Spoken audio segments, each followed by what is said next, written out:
Hi there, I'm Beth, and this week I am participating in a fun collaboration with my dream team. They are Jay of J Dolls UK, Peacecraft Dolls with Tammy Powley, and Marna of Dolls Rescued. I believe Marna came up with the theme for this one, which is simply to make a lightweight jacket for the Middie Blythe. Something you would wear in warmer climates, possibly even tropical. I started out by looking at the Middie Blythes in my collection. I've got Looky Lou standing on my shelf of pretty things. Here's Pumpkin with her twisty horns. And my dainty Meadow, in amongst some other tiny dolls. I then looked to my fabric stash for some inspiration. I need to have a little clear out of some of the heavier fabrics that I never use. But I have just welcomed in some new fabric, sent over by the lovely Barb at Enchantarium. Thank you, Barb!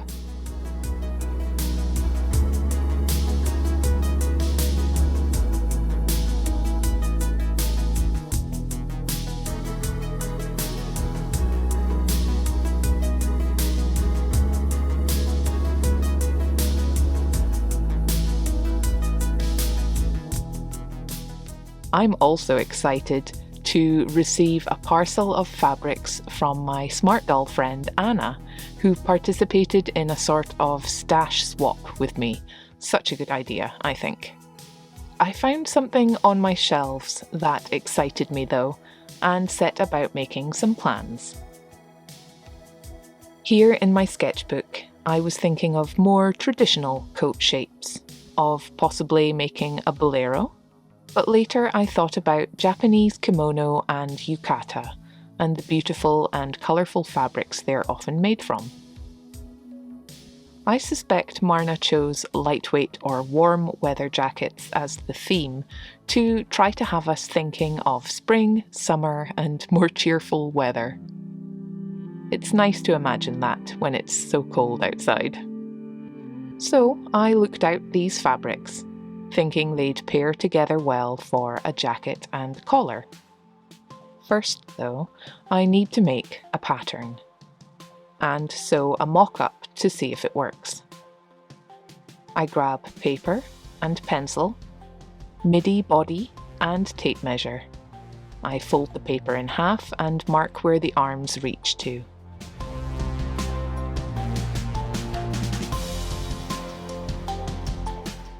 I mark the armpits and where I want the jacket to end.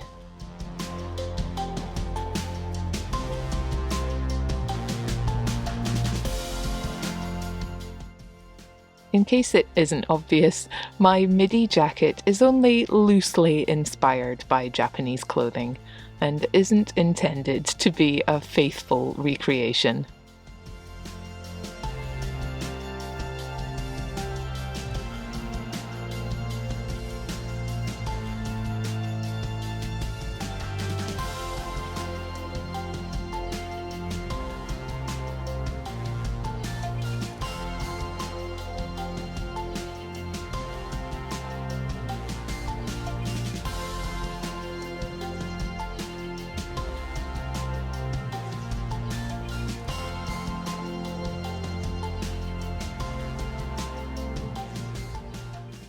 I jump back and forth, measuring how wide I want the sleeves, how long the jacket is, and I sketch in a simple neck opening around the centre point of the pattern.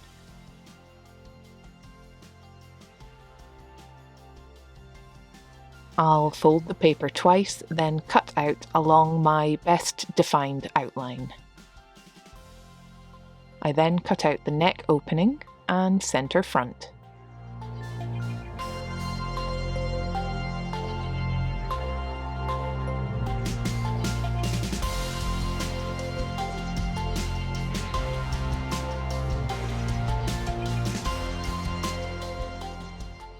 I plan to add a binding round the front opening and have it overlap in the front. This pattern doesn't include seam allowance yet, and I'm a little concerned the sleeves will be too short. but I'll make my test jacket using this cheerful pink print and see how it goes. I decided to trace my template on the bias. I can't remember my reasoning now, but it didn't hurt anything. I grabbed my dolly sewing ruler, another gift from Barb, which has these lines built in, 5mm on one side and 7mm on the other, for drafting seam allowances onto patterns. This has been a super useful feature so many times already, and I use it again here to sketch in the 5mm seam allowance all round my template outline.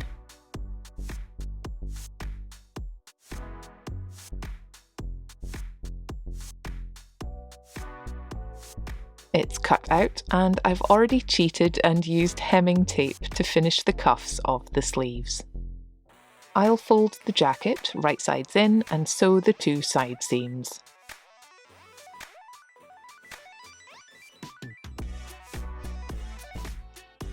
Then I'll fold and hem the lower edge of the jacket.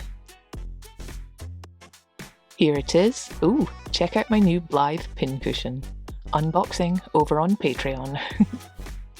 I've turned the jacket right side out and now need some bias tape for the collar. I have a little of this in the perfect colour, and it's really lightweight, that's lucky. I'll open it up and align the edges like this, leaving some overhang at the end, and sew along the first crease. Afterwards, I can flip it round to enclose the raw edges and top stitch.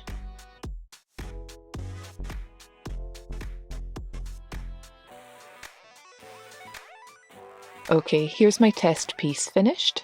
I did miss just a couple of stitches here, but otherwise managed to get the bias on nicely. It looks cute enough, maybe a little short, but let's try it on.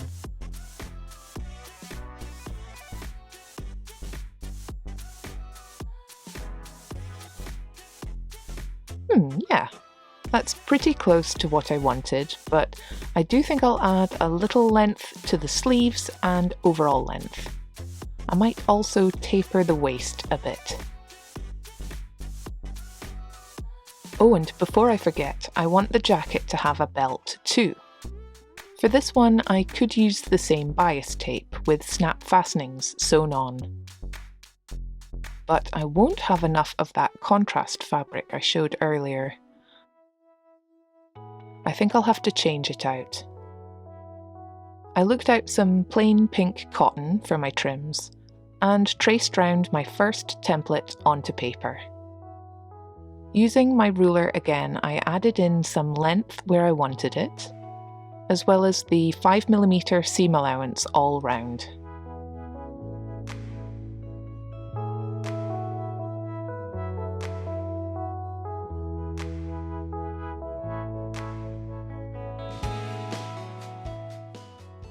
Here I've sketched in the curve to the waist I wanted to. I fold and cut out the template again, then prepare my final fabrics.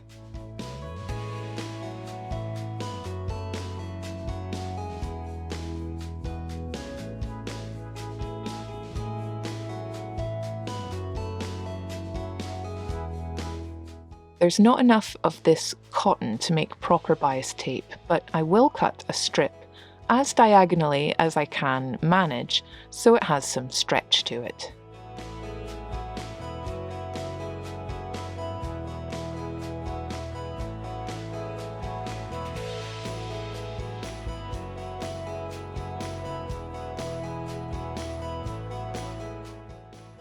I'll use the iron to press this in half lengthwise, then press both sides in just shy of the middle.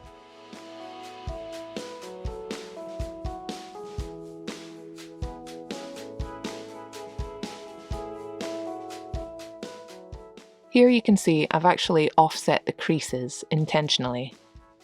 The shorter side is aligned to the outside of the garment so that when you top stitch, or stitch in the ditch from the right side, you're less likely to miss catching the inner edge of the bias.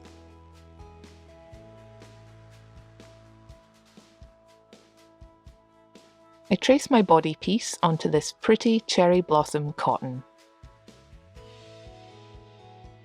I've got everything ready and will now cut some narrow pieces of hemming tape to easily fix these cuffs again.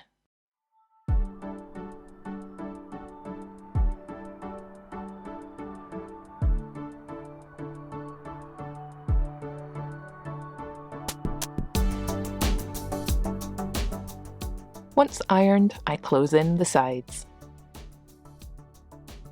Then turn both sleeves right side out.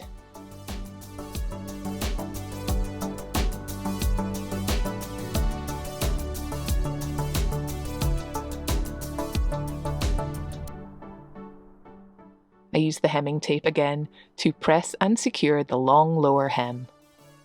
Next, I'll sew on the bias. I don't bother pinning all of the bias in place beforehand. I just take it slowly, aligning the edges as I proceed. I use a pair of tweezers to help push and unwrinkle the fabric underneath.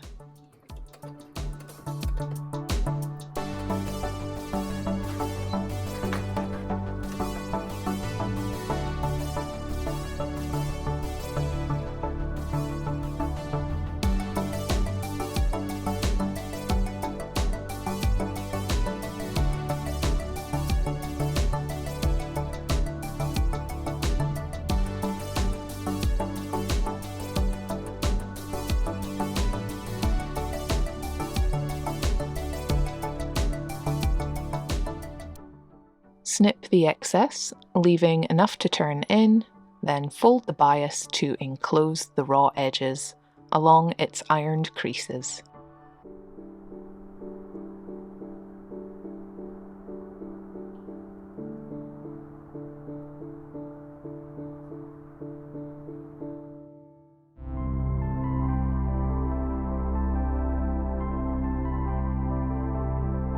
I can pin it in place and will stitch in the ditch, catching the slightly longer edge on the inside.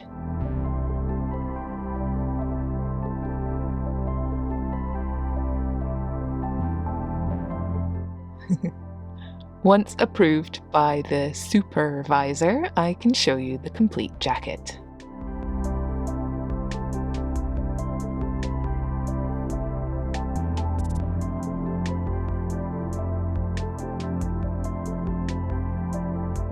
I have just enough bias left for her belt. I'll tuck the edges and sew on snap fastenings.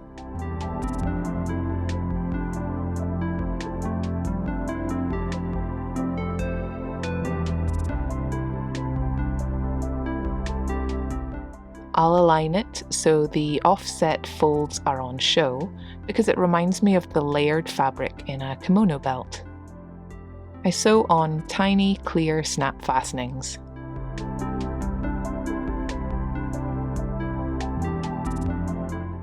Then I sew a pretty button to the front of the belt. This was one of the ones sent in by Sarah at Octo Pudding.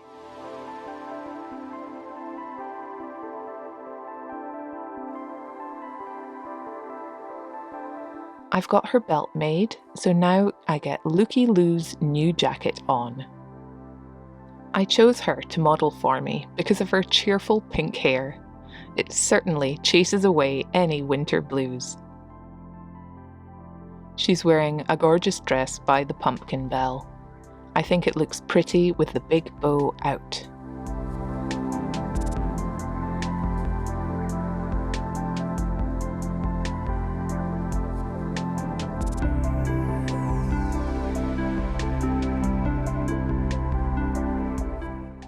Well, what do you think of her little jacket? I think it suits Looky Lou really well, and she could be out watching the cherry blossoms in spring.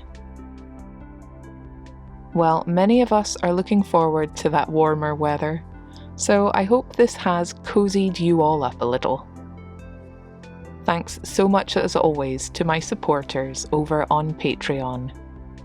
I recently shared the unboxing of my newest smart doll, Cyber Transcendence, to everyone, so head over there even if you aren't a paid member. You'll also find the sewing pattern for today's jacket there for free too. I will attach the PDF to a public Patreon post, linked in the description box below. Head on over to patreon.com/BethRamsden and get your free sewing pattern. I hope you've enjoyed today's collaboration and will make sure that you check out Marna, Tammy, and Jay, who are all linked in the description box below too. They are each making lightweight jackets for the Middie Blythe today, and I'm really looking forward to seeing what they've made. Please leave everyone some lovely comments and like the videos too. Help spread some warmth around the lovely doll community here. Thank you all for watching. Stay safe and stay warm, and I'll see you next time. Bye!